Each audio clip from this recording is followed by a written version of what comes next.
Hi everyone, I am Marshall Vielle, otherwise known as the illustrious and beautimous and ever so decadent Mavis Von Treese, Alberta's premier Blackfoot drag queen, granny chic supermodel of the world. Well, at least in my basement, but that's besides the point. Today I'm actually going to show you all how I go from this to this. Okay, so first things first, put up your hair.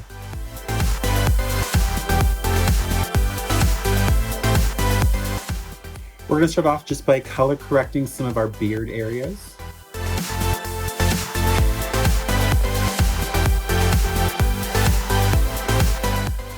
The reason why we're doing this is so that some of the blue grayish tones won't show through the foundation.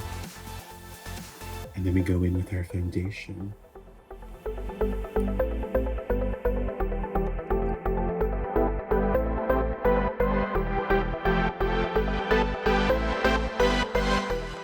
Now we're going to go in with a little bit of a highlighting foundation and blend that in.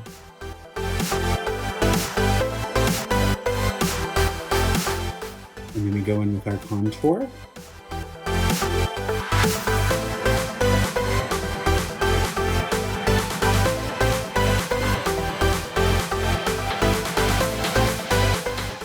And just help blend everything together.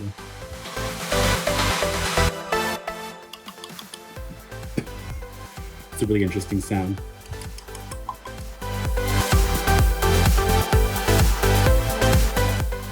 I love makeup. And while everything is cream blended into the skin, we're gonna go in with some powders to just help set everything. I'm using a translucent powder in the highlighting zones.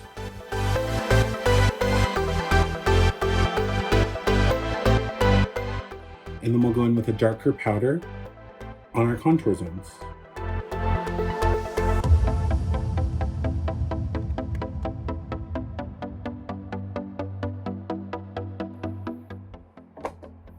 Cute. And while that powder is baking into the skin, we're gonna go in and we're going to start our eyes. I like to use a minimum of like 3 or 4 colors on the eyes, starting with the lighter colors first.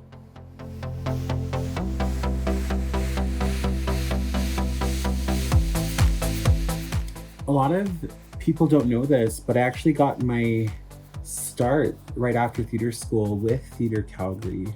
I did their show called Blow Wind High Water, and it was about the flood of 2013, and I got to play the illustrious two-spirit lawyer from the Siksika Nation named Kevin. And it was really special getting to play a Blackfoot character on the Maxwell stage. I will never forget the experience, only because you know, I think that the idea of getting to speak Blackfoot on the Maxwell stage is kind of like a once-in-a-life opportunity. And a little tidbit about the role of Kevin, my late father, his name is actually Kevin and stuff, and so when I was playing the role, it felt like he was with me in some astronomical, astrophysicist, in some spiritual way. It felt like my father was there with me. A lot of what the show was about the reserve community and the city folks coming together to really stand, you know, side by side in facing this natural devastation. And I think that that's largely what the play was about, is about coming together, is about putting your, you know, your differences aside and really trying to come together for the sake of all humanity and taking care of each other. And I think right now, so on brand. So what I'm doing is I'm actually just creating a new eyelid, really. We're just expanding the eye upwards so that we have more space. Really, the biggest, I think, goal of drag is to really just like make everything really big and boisterous and large and in charge. And y'all know I am large and in charge, chunky yet funky, bold and beautiful. And that's the look we're going for today. Large and in charge, chunky yet funky, bold and beautiful. For like a lot of theater makeup, you usually paint for the back row, but I feel like when it comes to drag, you're really trying to, you're not even trying to paint for the back row, you're trying to paint for the box office, you know?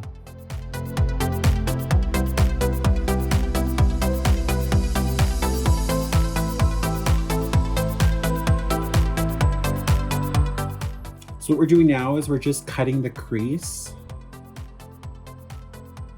Just to make our eye look really big, bold, and beautiful.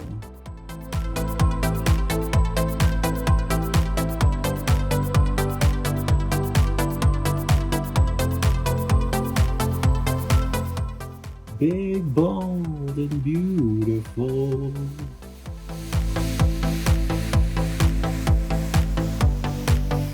Stunning.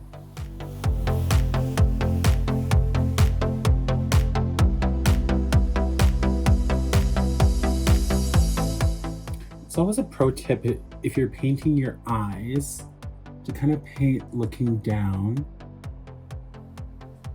Life hack. Like so. It's actually a bit of a personal goal of mine to, I think, really bring drag into mainstream theater. You know, I'd love to see more drag queens on regional stages. I think for a long time, drag queens were kind of reserved for the nightclub life or the cabaret life, and that's where we do thrive, I think. I think it's really nice when we get to kind of show our skill set in other ways. So now what we're doing is we're just setting it with a nice white color, just to set the cream.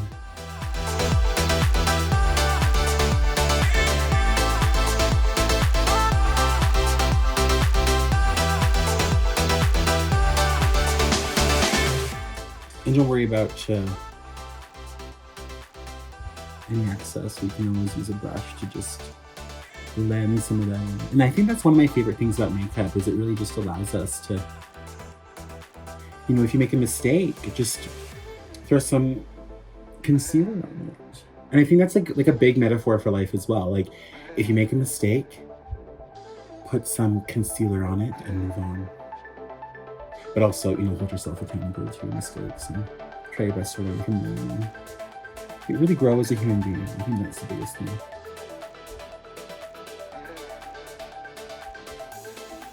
Because I'm big, bold, and beautiful. I'm gonna go ahead and I'm going to put a little bit of shimmer just to help it shine bright like a diamond.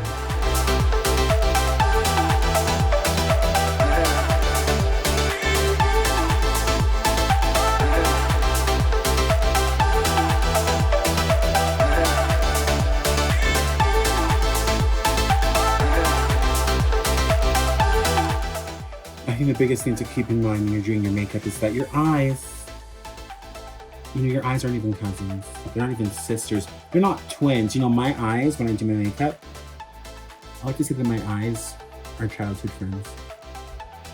They used to get along. They had that one falling out in junior high. They still invite each other to the weddings. That's the look we're going for.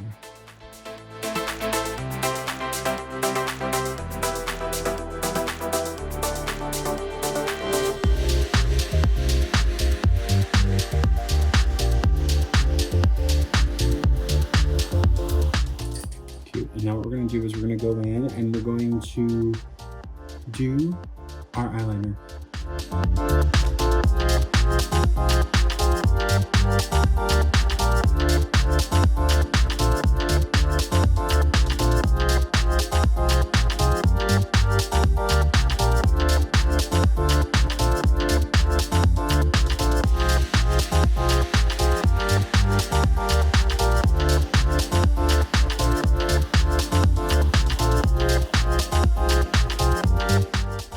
Now we're going to try and attempt to do the same on this side. Again, your eyes are childhood best friends, not twins.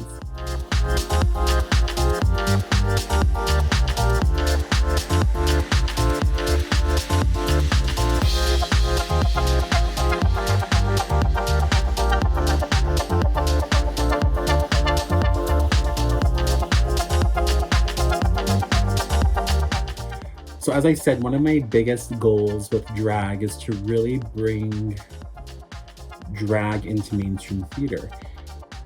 And one of the many ways I got to do this was when I portrayed Panthina in One of the Outlaws in Shakespeare. It was such a nice challenge because there I was, a man who was playing a woman who was also playing a man. It was very Shakespearean. You know, imagine that. Following old Shakespearean character tropes.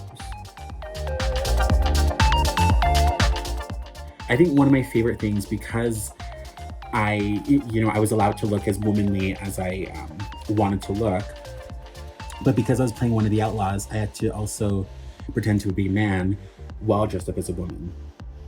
And so I thought it was just like this really like funny thing where I got to like look super feminine, and then I start speaking with like the lowest like Elvis Presley register. It was quite hilarious. Excellent. So now that we have got the eyeliner, we're gonna go in with a black eyeshadow powder just to help set that as well.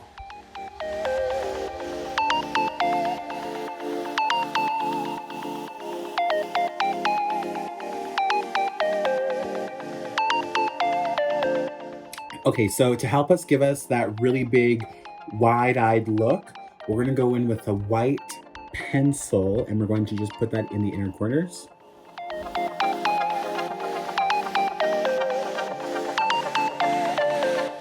All right, we're just gonna get rid of some of this under eye here.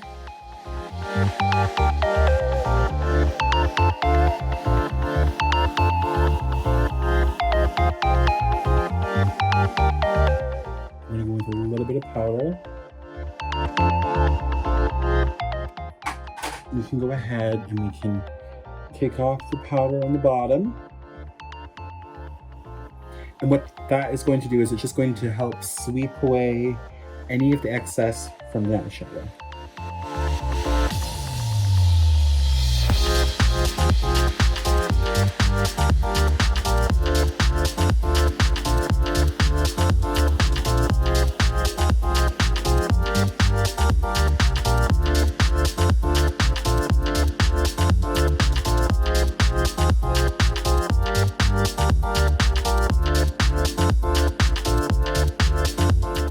And we're gonna go back in with the red that we put up top here.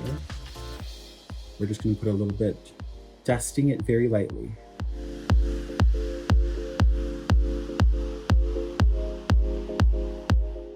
And same thing, we're going to drag a little bit of black.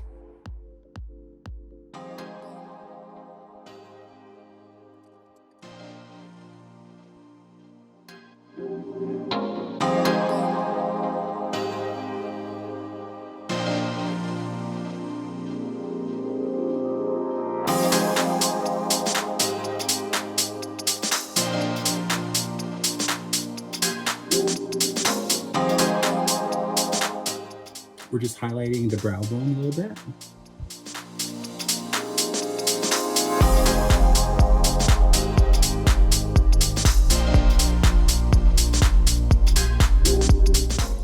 I'm just going to elongate some of the nostrils.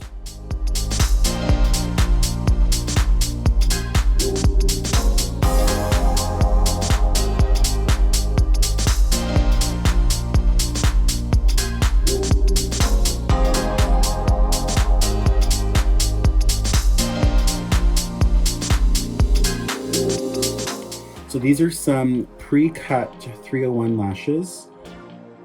I put 2 301 lashes, and then I stacked a couple, about 3 pairs of just like lashes to make the eyes a bit thicker. Because the thing with 301s is 301s are usually pretty long, but they're not as full as I would like them to be. So what I usually do is I'll stack the 301s for length, and then I'll put in a couple extra for like fullness and stuff. Because I love a full eyelash. What I'm going to do is I'm going to put some glue. So funny story about my lashes. When I first started doing drag, I never did my own lashes. I just never trusted myself to make them look really, really nice. So I would always have someone glue my lashes on for me. And then when I did Shakespeare, I had no one to glue my lashes on for me because it was about time that I learned. You know, I was wearing my lashes like 6 days a week. And so I thought that it was time for me to slowly learn to put on my own lashes, just because in no way can I count on someone to put my lashes on me all the time. So shout out to Shakespeare for forcing me to learn how to put on my own lashes. Wait for it to get a little bit of tack on it. A little trick here. I used to put my lashes on my lash line here, but I actually like to put them on just a little bit above the lash line, like not even a millimeter above.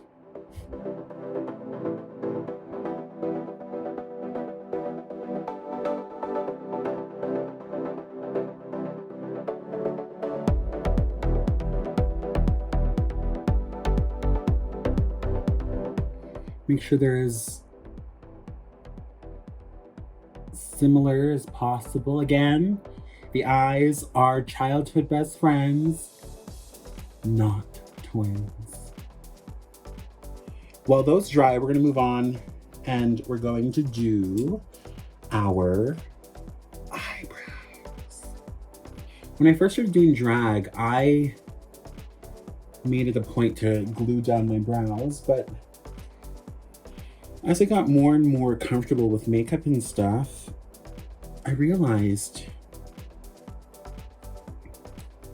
I could use mine.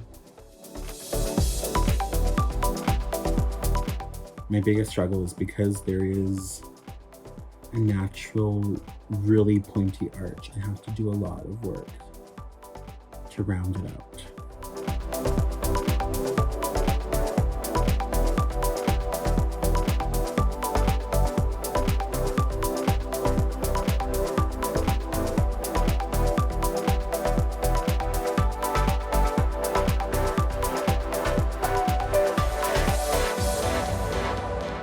I think one of the reasons why I started doing drag was, I think for most of my childhood, I felt that I was in submission to, I think of what we would traditionally think of as masculine and stuff. And because I do identify as two-spirit and stuff, drag for me has always been a way for me to kind of free the feminine, you know, as a way for me to live in both of those worlds and to really honor a lot of the really influential women that I have in my life. And I think that's why I refer to my drag persona as this sort of granny chic character, because I really do want to honor a lot of the women in my life. My grandmother in particular, for I think just inspiring me to be a strong, independent drag queen that I've come to be. Word. Okay. Eyes are done. We're gonna go on and we're going to help and just bronze up the face, right? We already added in our contours. Now what we're gonna do is we're just gonna go ahead and we're going to just warm up the face. Blending upwards to just really give it that look. And if you're not making this face, you're not doing it right. Let's get rid of this extra chin. We don't know her. She's not invited to our barbecue. She can go. Ta-ta.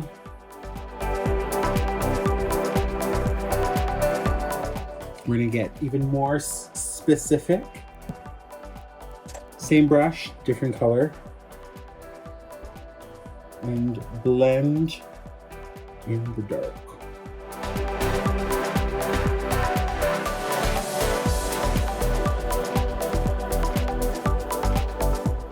Under the chin, under the lip,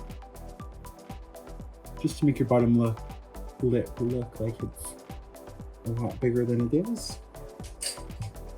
Right. And my favorite part, blush. You can never have too much blush. Oh, how is she? Who is that? Oh. A little bit on the nose, not too much. Cute. And then we're gonna go in and we're just going to blend in some of our highlight moments. Before we add the highlighter, we're just going to put some powder on. And we're just going to blend everything together. And then we'll go in and we'll highlight.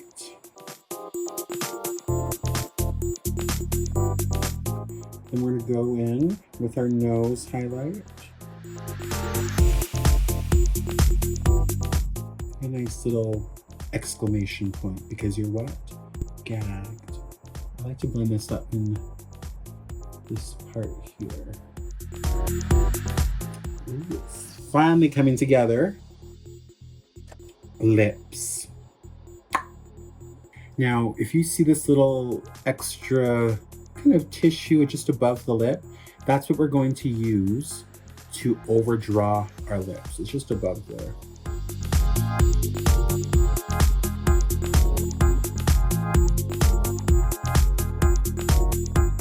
When I was approached about how we could make the Ghost of Christmas Present just super fabulous, one of the questions that I was asked was, how long does it take you to do your makeup? And I said, oh, like 3 hours. And they were like, great. Yeah, 15 minutes. And I was gooped. So I had to really strategize about okay, how can I make the fiercest look work in 15 minutes?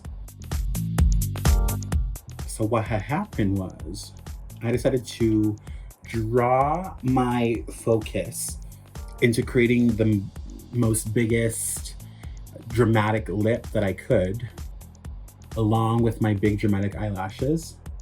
So I thought those are gonna be the two biggest things that the audience notices anyway. Is she wearing a lip? And does she have a pair of 301s on? I like to go in with, I'd say about 4 different shades of lipstick. I go in with a dark liner, then I go in with a nice little brownish violet color. What I'm trying to do is I'm trying to create an actual ombre look to my lips.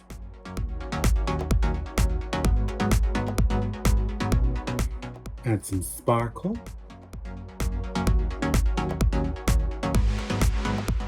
Go in there with a little bit of silver just in the center.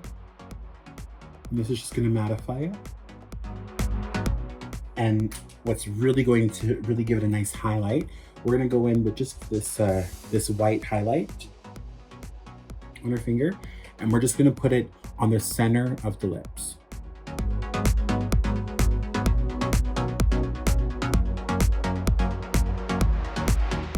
You have to set everything. I like to go in there. What I usually try to do is I like to use really moisturizing face products. If I'm going to moisturize my face, I usually try to really moisturize with really hydrating products. And then I like to take all of the makeup and go in more like a mattifying route, just so I don't look oily and sweaty, because I sweat so much when I'm in drag, honestly. When you're up there performing under hot lights, all of this needs to stay put, and my best defense against any of this smudging is just a mattifying makeup setter.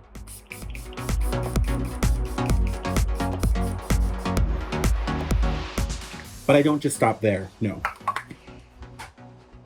I go in there with some hairspray, because that's really going to, be really super sweat resistant. Don't try this at home. I'm doing it because I'm in desperate need. Desperate times call for desperate measures. Here we go.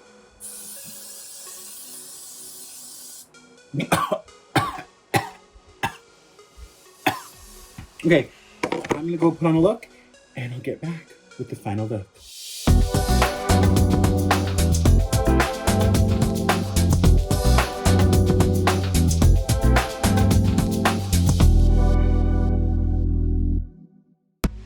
So this is the finished look. Yes. Well, thank you all so much for allowing me to come into your homes, into your offices, into your lives, because now I'm here to stay. And I think that is it for me, Mavis Von Treese.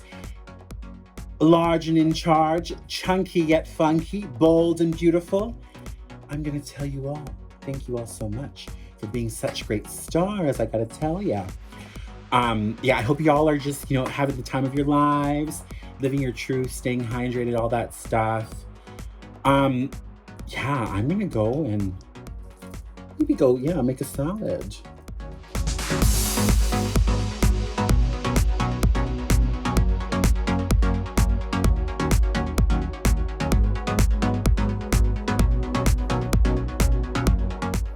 Because I'm big, bold, and beautiful. Get it? Big, bold, and beautiful because I'm not blonde. Sorry. We'll put that in the bloopers.